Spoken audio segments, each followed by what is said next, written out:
Sir বকাবকি করছে না, কোয়ালিটি ইনক্রিজ করুন। খুব বাজে অবস্থা ডালের, সবই লাভ লাগবে কি করে হবে, ঠিক আছে।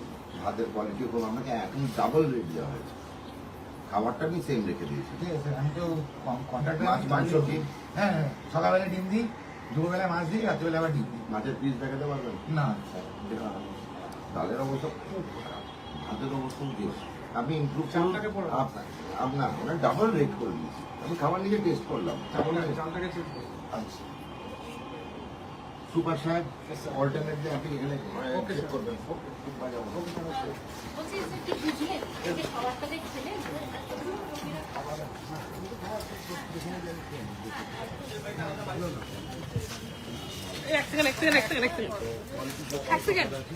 আমরা খাবারের রেট ডাবল করে দিয়েছি, আমরা জানেন। প্রত্যেকটা হাসপাতালে গিয়ে আমি কিচেন দেখি এবং খাবার শুধু দেখি না, খেয়েও দেখি। আমার রোগীরা যা খাচ্ছে, তারা যারা খাচ্ছে সেটা যেন আমিও খাই, কোনো সময় পিছ পা হয় না, ওদের বাসনেই খাই, ওদের বাসনেই খাই। তো এর ডালটা খুবই বাজে অবস্থা, পাতলা, সেদ্ধ হয়নি। আমাকে জানতে হলো এটা কিসের ডাল, কেন এতদিন ধরে বয়স্ক বাঙালি ডাল খেয়ে চিনতে পারলাম না কি ডাল। তো চোখ বন্ধ করে আপনি বলে দেবেন কি ডাল। তরকারিটা আজকে পেঁপে আর আলুর করেছিল, আলুই বেশি ছিল, ঠিক আছে। তরকারি তবু ঠিক আছে, ভাত খুব, চালটা খুবই মোটা, এটা দেখাই যাচ্ছিল। উনি মাছটা আমি দেখতে পারেন না, কেন ডায়েট দেওয়া হয়ে গেছে। এটার আমি 10-এ 4 দেবো ম্যাক্সিমাম। তো সরকার না, ভেতরের অবস্থা অপর্যাপ্ত, ক্লিনলিনেস অপর্যাপ্ত। আর সুপার সাহেবকে বললো যে এটা হাউজিং কোয়ার্টার না। আর ডাক্তারবাবু বউ বাচ্চা ছেলে মেয়ে নিয়ে এখানে থাকতে পারবে না। এটা একটা কোথাও লাইন টানো, লক্ষণ রেখা। রামায়ণ পড়েছেন তো, রামায়ণে কি লেখা আছে যে লক্ষ্মণ রেখা, একটা লক্ষ্মণ রেখা তো টানতে হবে স্যার। ডক্টর রহমান, আপনি এখানে হাউজিং কোয়ার্টার করে ফেলেছেন, রান্নাঘরের মধ্যে সব বউ বাচ্চা নিয়ে ঘুমোচ্ছে, এটা তো করতে পারবো না আমি, ঠিক আছে।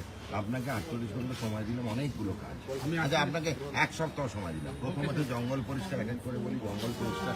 2 নম্বর, প্রতি 30 ফিটে একটা করে জেনারেল ওয়েস্ট বিন।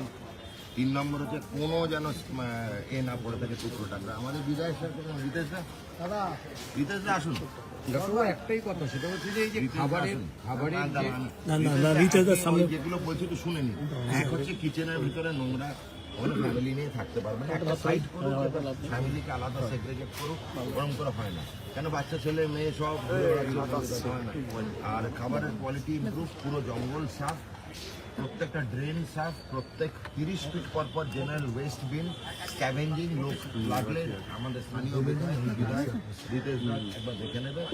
আর বুদ্ধিগুলো পাল্টানো, ওপিডির জন্য যা যা ডাক্তারবাবু লাগবে আমাকে জানাবেন, আমরা পরিষেবা দেব। আর ইনডোরে কিন্তু আলো সবগুলো ইনডোর আউটডোর চেঞ্জ করে, ঠিক আছে। দাদা একটা অন্য বিষয় প্রশ্ন করছি যে এই বিষয় মালদা এটাই যে আপনি খাবারের মান নিয়ে বলছিলেন, মুখ্যমন্ত্রী বহুদিন আগে খাবারের রোগী কল্যাণ কমিটির মাধ্যমে খাবারের যে দাম তা বাড়িয়ে দিয়েছেন, ডাবল করে। তারপরেও মানে সরকারের নির্দেশ নেওয়ার পরেও সেখানে এখানে বহাল তবিয়ত আজকের দিন অবধি চলছিল কিভাবে? সেটা তো চলছিল। দেখুন, আমি প্রথম কাজটা যেটা করি, সব হাসপাতাল গিয়ে সবাই জানিয়ে পৌঁছাই, 7 দিন সময় দিই, তারপরে আমরা আছি। আমি একবার ছেড়ে বেরিয়ে যাচ্ছি না। আমার মহানুভবতাটা আমার দুর্বলতা নয়, কখনো ভাববেন আমি দুর্বল। কিন্তু একটা মানুষ, গরিব মানুষ, করে খাচ্ছে, ফ্যামিলি নিয়ে আছে, হট করে এলাম আর ওই গালাগালি দিলাম, বাজে ভাষায় কথা বললাম, ওটা আমি করি না। আমি প্রথমে বুঝিয়েছি কী কী অসুবিধা, তো বুঝিয়েছি, 7 দিন সময় দিয়েছি। আমাদের সুপার ডক্টর মিজবানুর রহমান স্যারকে দিয়েছি, স্থানীয় বিধায়ক আমার রিতেশ ভাই, রিতেশ তিওয়ারি, উনি আমার সঙ্গে আছেন, সবাই অবগত আছে। রিতেশ দাই আমাকে নিয়ে এসছেন আজকে এখানে।